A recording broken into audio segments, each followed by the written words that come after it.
All right, I think we talked about most of it. There are a couple of just other little things, and that is laughter.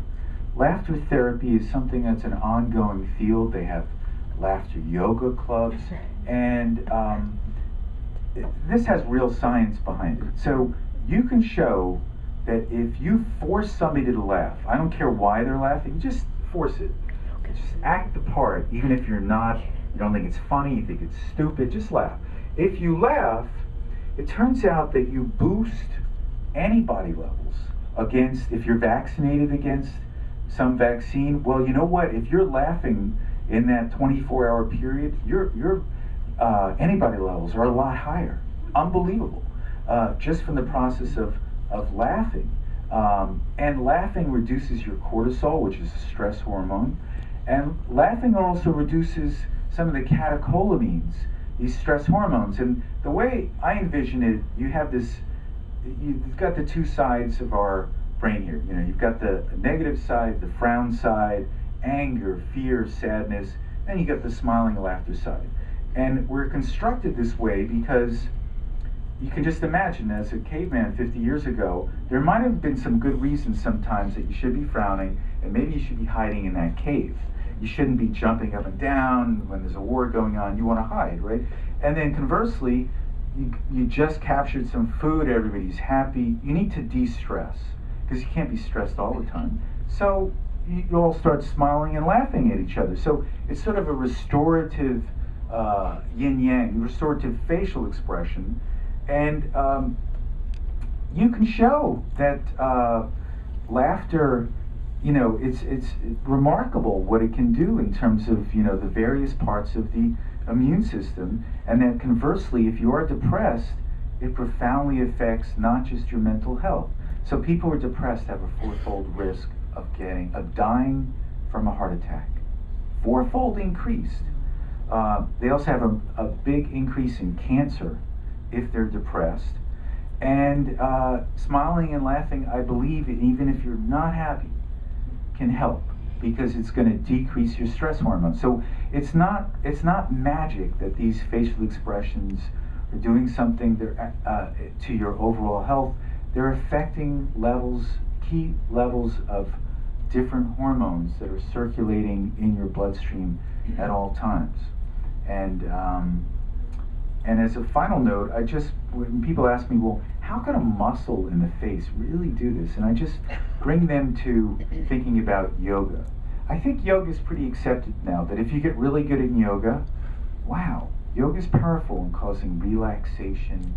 What is yoga? I mean, we're focusing on our breathing, and we're learning to focus on our diaphragm, a muscle right here that controls our breathing. So how does a muscle controlling your breathing affect your brain? It's a good question, but it just brings up the point that your muscles and your brain are just completely intertwined. There is no one versus the other. And thank you very much.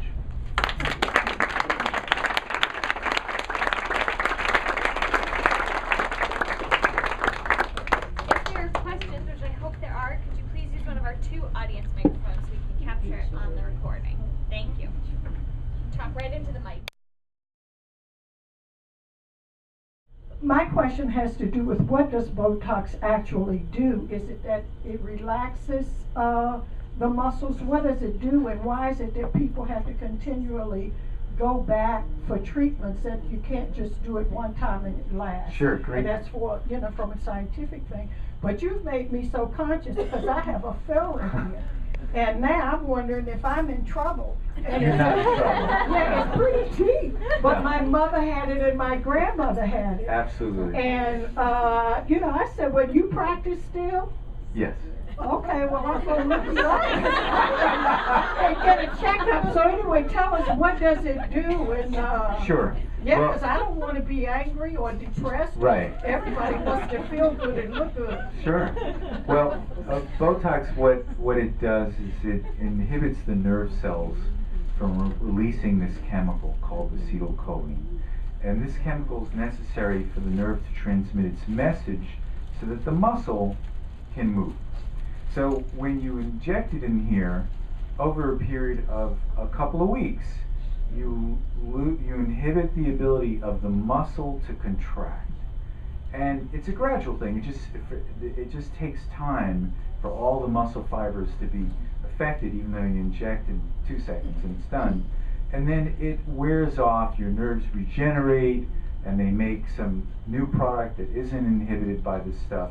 So gradually, over 3 to 4 months, it wears off. And that's why, on average, every 3 to 4 months, people will repeat So it. then they go back to looking like they did before? That's a fascinating question, but the answer is usually not, because it turns out that the muscles, they get into habits.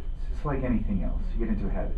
Now, if you haven't frowned for 6 months, even if you have no Botox, usually the muscle says, oh, okay, well, I guess I don't need to frown as much as I used to because things were good for a while. So it sort of gets out of the habit. I call it it's like reverse weightlifting. All right, you go to the gym, you want to get stronger. Well, you go to the Botox gym because you want that muscle to get weaker. You don't really want to look sad and feel sad. So you'd rather that be a little bit weaker. And if you do it a few times, the muscle just gets less active. I've seen people who've done it like 3 or 4 times, and they stopped doing it for a few years. The frown never came back as badly as it was before I treated them. Well, has anybody suffered really drastically from it that you know of? Of course not in your practice. We can't hear the question. Has any, let me repeat it. So has anybody... Yeah, bad results. I mean, really, really bad results. I personally haven't had problems. I said I know in your practice. Yeah,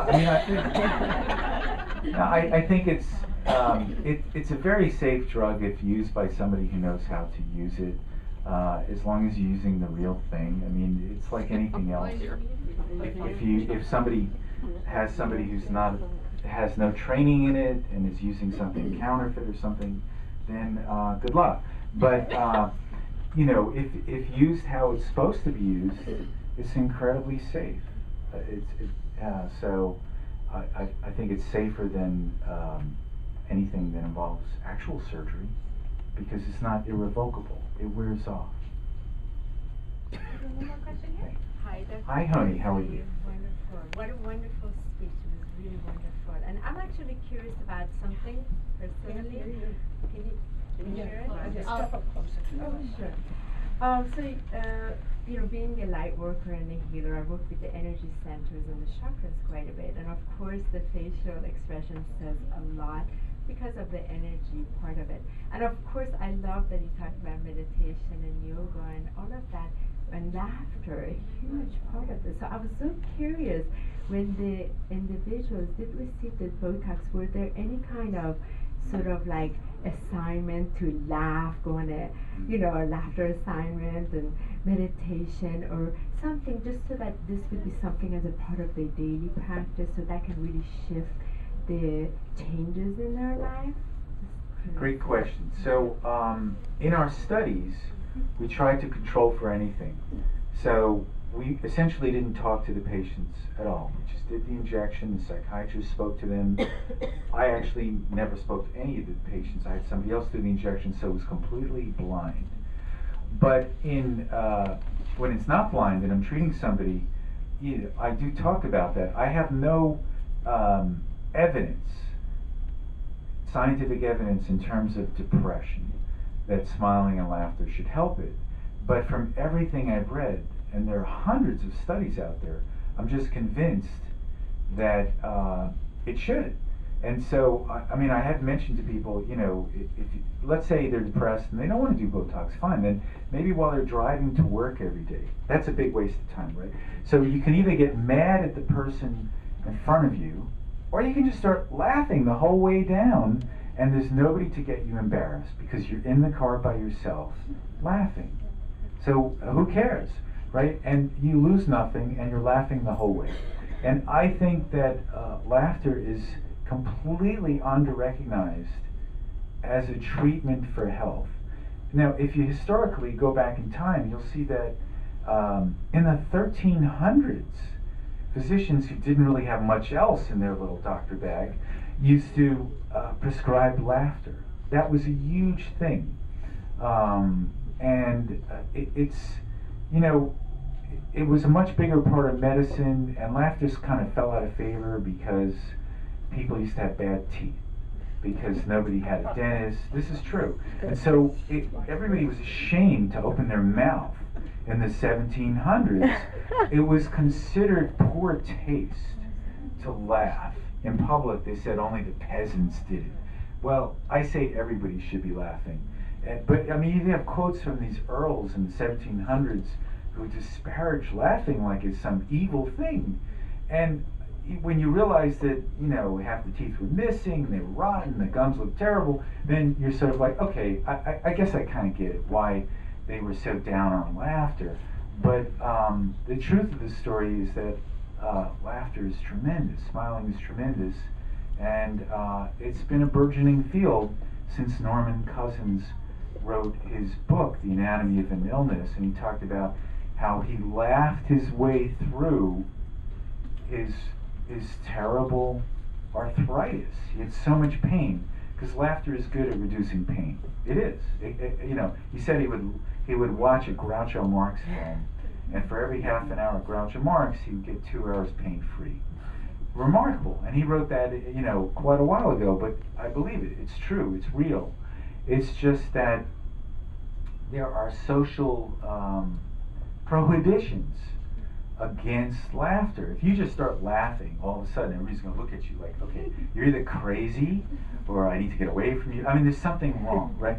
And that's wrong, and we need to change that. Society should accept laughter. You know, children do get depressed, but they certainly don't get depressed as often as adults. And one thing that always intrigued me was that kids laugh all the time. If you see some kids out playing, do you ever see them playing, you know, for an hour without giggling and laughing? I think it's good. I think it's healthy. And somehow when we become adults, it's like, now that's frowned upon. You shouldn't laugh. You're serious now. So you're not allowed to laugh. So, and that's a big mistake. So, you know, all these pathways probably all interconnect. Yoga, meditation. I would not be surprised if when you do the imaging, that you find that the Botox, the yoga, the meditation are all coming around different ways, but coming up to the same place. Thank you so much. Sure. Quick one. You talked about how your studies were working with depressed patients who did not respond to other treatments. Most of them. Some of them hadn't tried anything, but the majority had tried antidepressants. And would it work?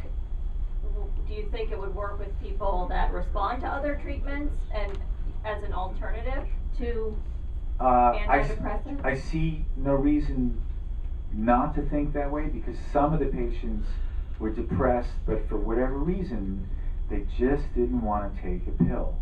And there was a subgroup of people who didn't want to take a pill no matter what. They had been depressed for years, but they just sort of lived with it.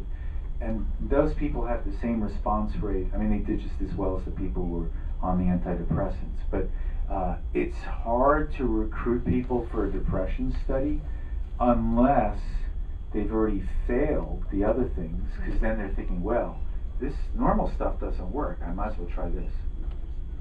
So between... Repeat the question. Yeah, it's, I mean, nothing was statistically significant, but, you know, a group that did very well were ones that were still depressed, that were taking one antidepressant, and then we added the Botox. That seemed to just sort of tip them into the happy range. You know, they were already on something, but it wasn't cutting it. They were still depressed, and then you had the Botox, and then they went up to the normal level.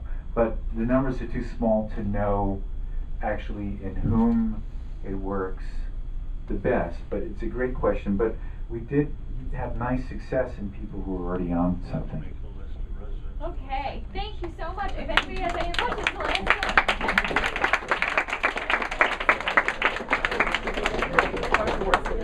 Thank you, Dr. Finzi. Thank you all for coming. There are books to purchase at the front of the store. Please hold up your chairs and come back and